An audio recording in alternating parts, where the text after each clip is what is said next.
we're so happy to have you on with us today. This is gonna be so much fun to talk about because we crossed each other at the WWE the red carpet in LA for the Yes, Monday Night Raw, and oh my goodness, that was a little hectic, right? that was such a crazy, fun, amazing, chaotic day. It really was all of that in one. Yeah, I was like, only Netflix would make a WWE ice sculpture around the shrimp cocktail, right? Right? Oh, it was worth it. It was so cool. Yeah, that's awesome. Well, we're so happy to see that now. Of course, the Monday Night Raw is number one on Netflix, and that's just got to be so cool to see because this is something that you've been doing this for a while, been watching it for a while, and just to see kind of the wrestling grow up a little bit in a way, right? It's so cool. And it's really hard to explain how surreal it feels because it's like, it's Netflix. Like Netflix is Netflix. I don't know how else to explain it. You know what I mean? And I feel like Uh, for so long, wrestling was put in like its own category, which is good in a lot of ways. But in a lot of ways, people kind of saw it as this thing that wasn't like for everyone. And now it's on Netflix and it's like everybody can see it at any time. It's so cool. hmm and of course, so this has been something that's been a dream of yours for a little while. Do you remember that kind of moment that you just thought, see, this is what I want to do? It's really funny actually because my story is a lot different than a lot of people that I wrestle with. A lot of the people that I wrestle with now, their entire life, they were like, since I was little, I knew I wanted to be a wrestler. And it's really cool, that they get to be here. And for me, my story's so different where I grew up watching wrestling. Like my sister's 2 years older than me. Her and I were in our basement wrestling. Like my parents had no idea what we were watching. Actually, I have a funny story. When I was in high school, I got really sick. I was in the hospital, and my mom brought like the VHS tape, like best of that my sister had given her that we would watch. And it was like the best of Stone Cold. And I've told him this story actually. And it was like the best of, Stone Cold. And my mom was actually there with me in the room watching it, which she had never watched in the basement with us. She was watching it and he's like, spraying people with the beer hose and like doing all this crazy stuff. And now at this time, I'm like 17. And she's like, this is what I let you watch when you guys were young? Like, what was I doing? So, anyway, that was like our life growing up. I loved it, but I never thought that I could really do it. I grew up wanting to do gymnastics. I knew that I wanted to do that in college, maybe past that.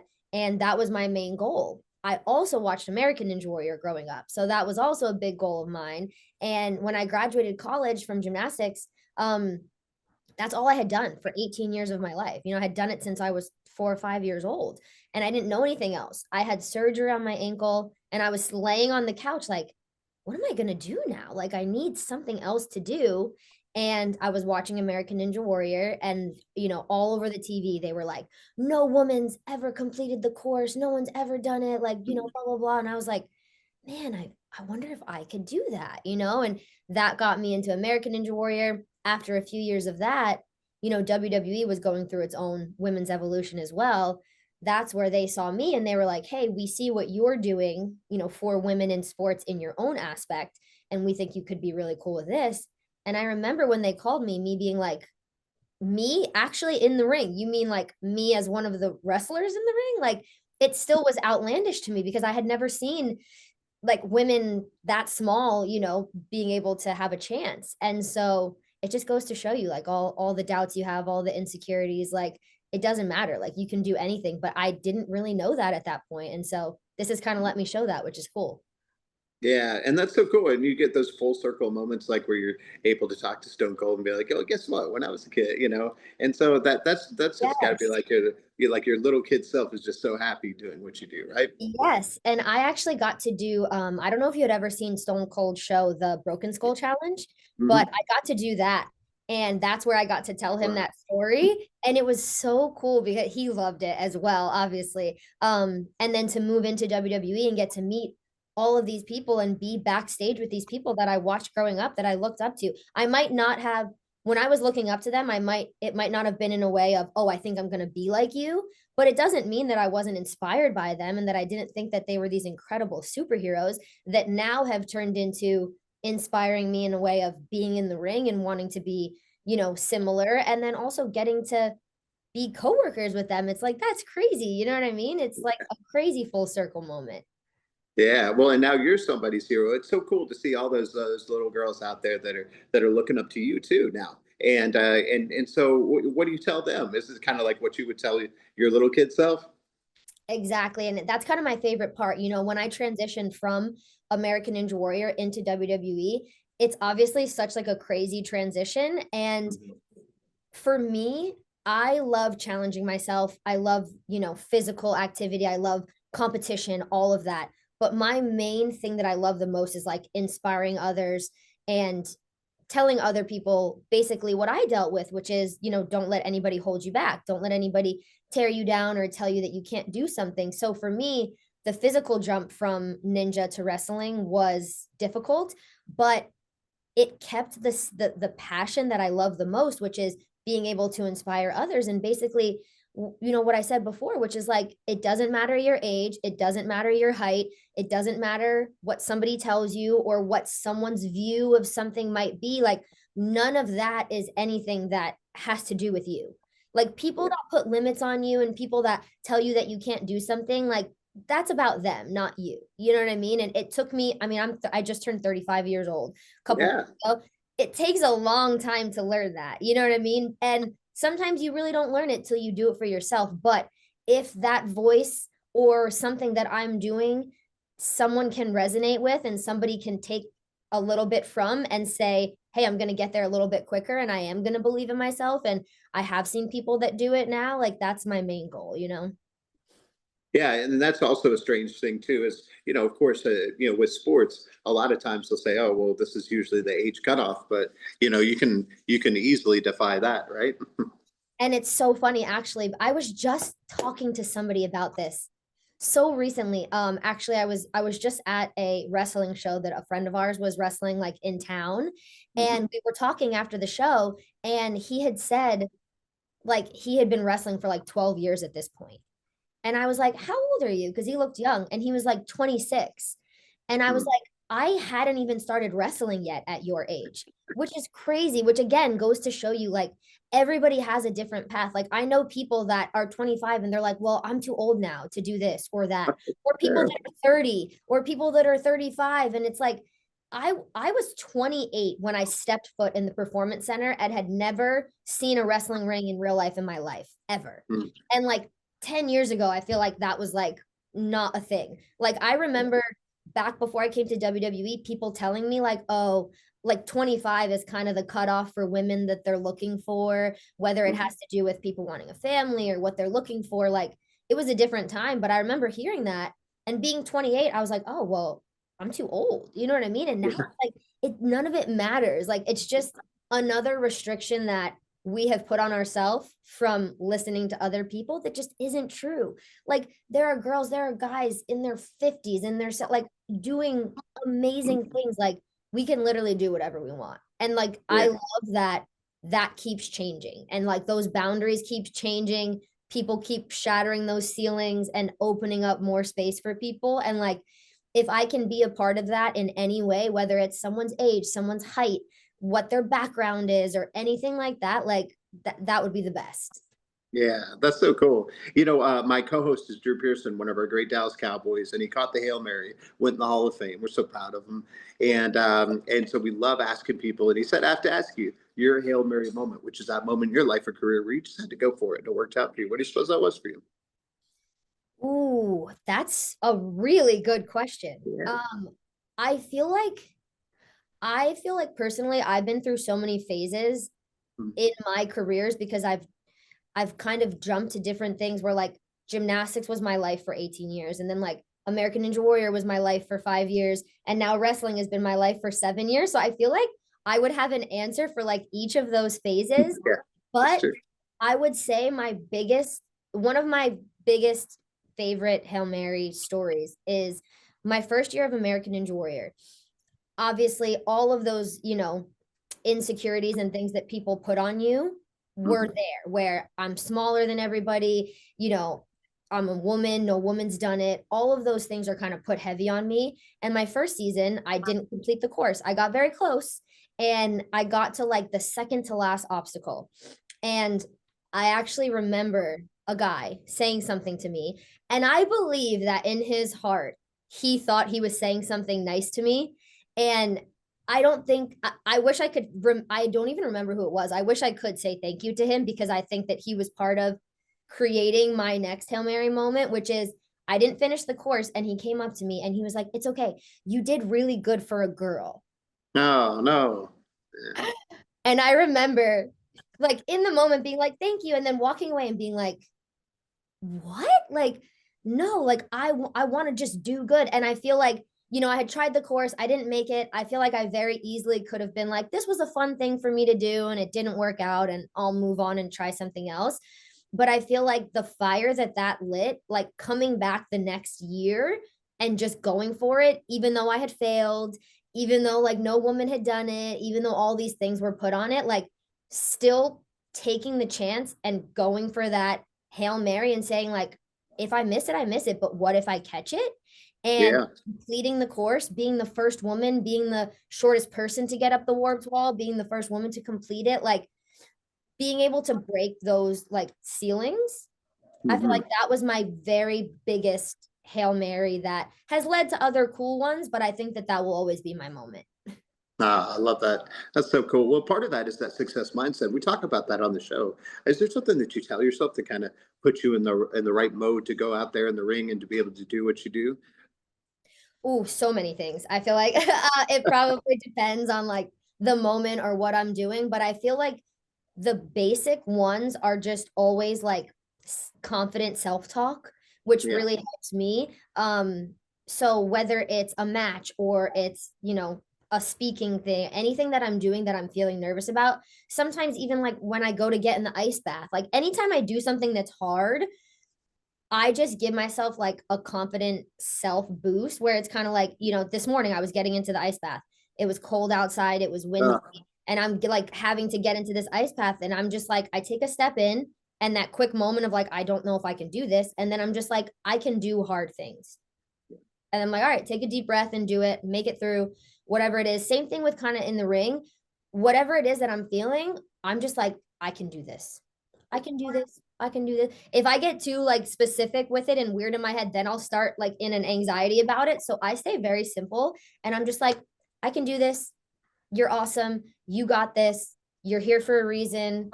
People are excited to see you. Like whatever it may be, just like the confident self-talk really, really helps me.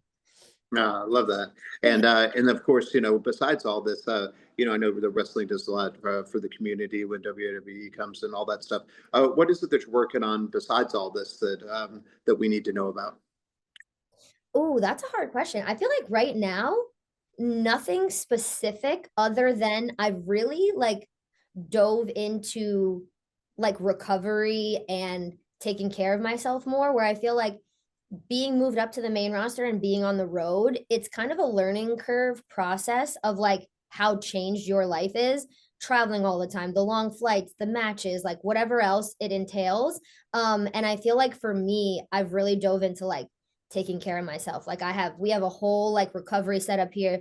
We have like a red light sleeping bag, a sauna, an ice bath, like any type of recovery stuff that we can do to really set myself up for success because right now, we're busy on the road, but I'm always up for like little side projects, Yeah.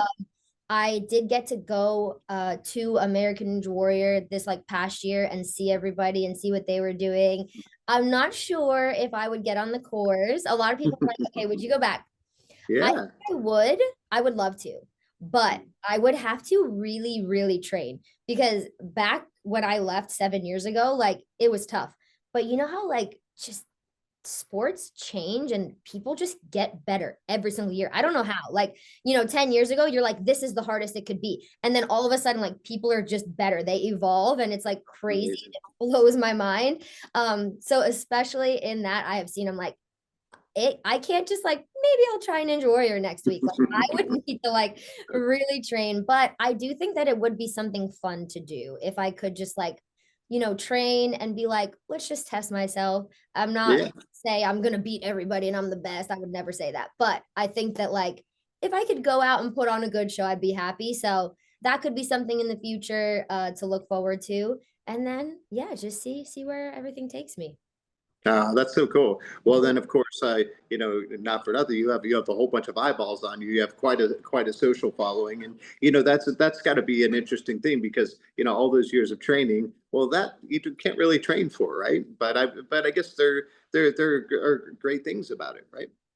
Yes, definitely. I feel like social media, it goes both ways. Like, you know what I mean? There are times where it can be very negative, and depending on your mindset, it might not be the best thing for you. But there are times where it's really an incredible space for people to go and get support. And I think that as long as you use it in that way and you don't get pulled down in the other direction, then it is a great place for people to have a community and feel a part of something and feel like you're not alone, which is what I want from my social media. You know what I mean? Like, I want people to just see into my life. And if they're excited to see what I'm doing, I love that. Be a part of it. If you don't like me, don't watch it. I don't care. Like, it's not, you know what I mean? I think it's very easy to get pulled into the negative, but the more I think it does probably come with age where I do feel like I'm, getting older and I'm like, at 35 years old, am I really going to sit in my house and, username 3547 that's like, you suck, and is probably like an 18-year-old, like, is that going to ruin my day? Like, no, you know what I mean? I'm not saying it doesn't hurt sometimes and you get in your head, and social media, it can be very negative, but I mean, my community is so amazing on there, and I'm so grateful. Like, there are people that for 15 years have seen me, like, since before Ninja Warrior, since before, because I'm like, if I've been here 7 years and I did Ninja Warrior for 5 years before that, then like that's like 12 years ago. Is that the right math? 12 years ago of my first time on TV that people would have seen me somewhere. I'm like, that's a long time. You know what I mean? So I have such a different demographic of people that some have stuck with me, some haven't, some are new. Like, everyone's welcome. You know what I mean? Everybody that is positive is welcome. And I'm really grateful for it. And I need to get better at it. I don't share enough of my life. I know you shouldn't share too much, but sometimes I'm traveling and I'm like, man, I should have been filming that or something. So Yeah. that is something this year I'm going to try and show more, including travel, including recovery, like I was telling you about. Yeah. Just let people in a little bit more. Well, yeah, because I mean, you're enjoying life on the road. I mean, you kind of have to with this kind of stuff. So hopefully, we'll get to see you back in Texas here soon, right? Yes, and I love Texas. I lived in San Antonio for Yes. the 5 years that I was in Ninja. I Mhm. anytime I meet someone on the road and you're like sitting on the airplane and they're like, I'm from Texas. I'm like, I love Texas. I lived in San Antonio. Like, I love it there. I still have some friends there. So anytime I go back, I'm like, I want to extend my trip a little bit. So hopefully we can run into you guys. That's good. Well, and I'm sure you get to do some fun things while you're out there, but they kind of got you on a schedule when you're out in Yeah. these different cities, right? Yes, it depends. It's like, I feel like, if you wanna, you could probably ask like to fly in earlier or later or like have some time, but things are so busy that that's another thing I need to get better at is like sometimes if you're in a town and then you're just like, okay, I'm tired, I'm gonna go to bed and just like, or like I'm gonna Uber Eats food instead of like Yeah. I need to get better at, like, obviously if it's a safe area to just like go walk and find a coffee shop or find a local food. Maybe I need to start asking people. Maybe that's something I'll do on social media. Like, hey, There we're you going go. to this place at this venue. Where should I go for dinner? What should I get for this? And try Yeah. and like experience the places more. That would be a good Yeah. idea. Oh, I love that. Well, last thing, what's been the most rewarding part about this journey? Because I know there's all kinds of ups and downs, but right now it's pretty up. Yeah, I think the most rewarding is kind of what we talked about earlier, which is like hearing from the people that you've been able to make an impact on. So like my favorite thing like is the community stuff that I've gotten to do a lot of fun stuff with WWE, luckily, like whether it's the Make a Wish or, go visit a school or a college or any type of community building thing like that, I love. So whenever someone says like, you've inspired me that I didn't think I would fit in this place and now I can, or, someone told me I was too small or too big or anything like that, whether it's in real life, whether it is a message on Instagram, whether it's a tweet, like they might not seem like big deals, but all of those are really, really rewarding. Because, like I said, I enjoy physically challenging myself, and wrestling is amazing for that. But so was ninja, and so was Yeah. gymnastics. And I've had a different journey where I haven't just done one thing forever. I have hopped to different things, but like the one thing that has always stayed constant in them is making a positive impact. So whenever anybody tells me that that has been the case for them having to do with me, like it will never get old. And I remember like first with Ninja Warrior, somebody would be like, "Oh, my daughter like saw you and now she thinks she can do this." And it's like, man, that's so cool. And I remember people in my life that when that had first happened and they'd be there and they'd be like, man, like, doesn't it get annoying, like people coming up to you and blah, blah, blah. And I'm like, well, if someone came up to me and was like, you suck, then yeah, that would probably get old. Yeah. But if somebody's coming up to you and they're like, you've made a positive impact on my young daughter, no, that's never gonna, Mhm. 12 years later, no, that doesn't get old. You know what I mean? It's so I think for me, like those moments are absolute, like most rewarding. You couldn't get better.